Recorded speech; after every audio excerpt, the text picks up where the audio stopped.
Hi, my name is Eliana Gance. Welcome to my channel, Pole Virgins. Be sure to like and subscribe if you are interested in leveling up your pole work, or if you are a first-time poler that is just interested in getting more details on how to master the basics of pole. Now, the other thing that's really fun to do when you've got heels is heel bangs. Now, what I mean by heel bangs is that loud dramatic pop or that clack that you hear when the dancer brings their two heels together. How they actually do this though, there's a little trick to it. If I just keep my legs straight and my feet soft and relaxed and I bring them together, I'm kind of getting a bit of a thud sound. It's not really a pop sound. What I want is a nice sharp pop. In order to achieve that, what I actually have to do is I actually have to try and sickle my foot ever so slightly so that the edge at the very bottom of the shoe is going to touch, okay? When I talk about the edge, you can kind of see actually on this black shoe where I've got this white part that's actually worn away because of all the floor work that I've done in these shoes.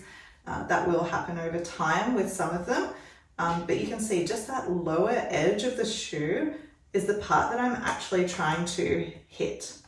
Now I do also have shoe covers on, so that is another thing, but you can see it. I don't really need the shoe cover. I just need this bottom part of the shoe to touch with the other side. I'll show you the difference. So what happens when I don't do anything and I just have my feet relaxed and straight? It's kind of okay. Not really that exciting though.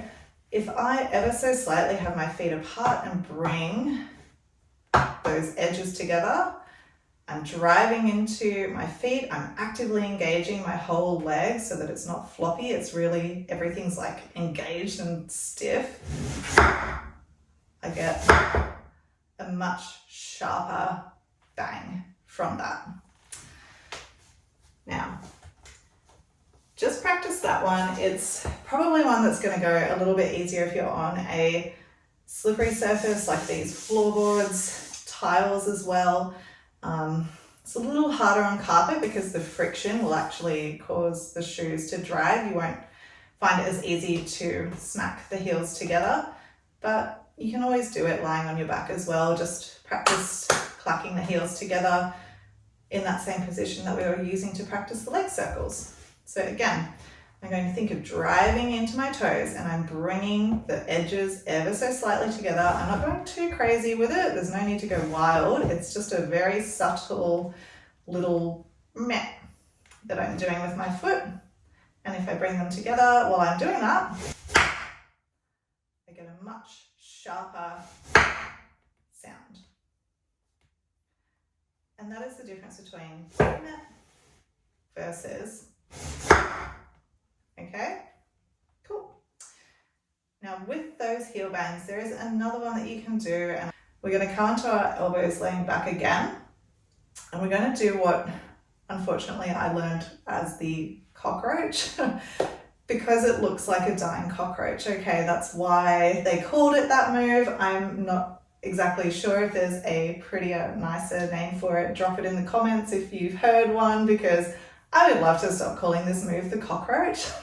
But cockroach legs look a little something like this.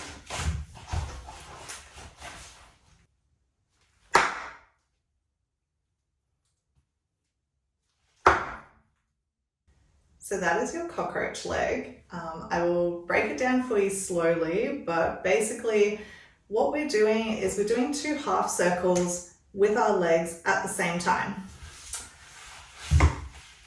So these are our legs, they're coming around, drawing that big circle. Our knees are staying glued together at this point. They are not coming apart.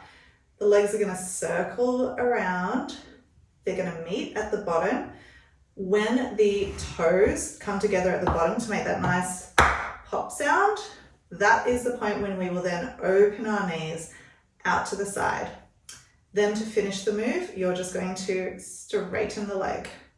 So 2 half circles, knees stay together, toes touch, knees come apart, legs straighten. Let's go over that a little bit more slowly with the actual legs. So we've got our legs, we're going to glue those knees together. We're also ever so slightly going to take our heels apart. You can see my toes are touching, but the heels of my foot are actually kind of rotating outwards, like Dorothy, kind of clicking her heels away from each other. We are going to bring the legs down in that circle. When they reach the bottom, we are then going to open our knees, and then to finish, we're going to straighten the legs. So again, we are gluing the knees together. We're going to rotate our legs so our heels are facing away. This is going to help to create the circle shape. Down, toes touch, knees open, legs open. Now, this is one of those ones where if you have a little bit of momentum behind it, it's actually going to help the pop to happen. It can be a little bit hit and miss. Don't be discouraged if it's not happening every single time. Just make sure that you drill it a couple of times and play around with that sickling of the foot to get the right angle so that the edges of the shoe are going to pop off each other. All right, let's go through it a little tiny bit faster. So knees together, heels apart, coming down and open. Heels apart, knees together, big circle, and open. And that is your cockroach. I'm sorry I don't have a prettier name for that move for you for this video, but hopefully this gives you something to play around with at home. You don't need a pole for any of it, and just be patient with yourself, be kind to yourself. These are moves that took me quite a while to get the coordination for. If you find yourself getting a bit tangled, you can always just slow things down, get the rhythm happening again, and then just start to slowly increase the speed without getting tangled up. All right. Thank you so much. If you like this video, please be sure to subscribe to my channel. I'm not doing this professionally. This is just my way of giving back after all the stuff that I've learned over the years that has really helped me. But if you like it, please give my channel a follow. Thank you so much. Mwah.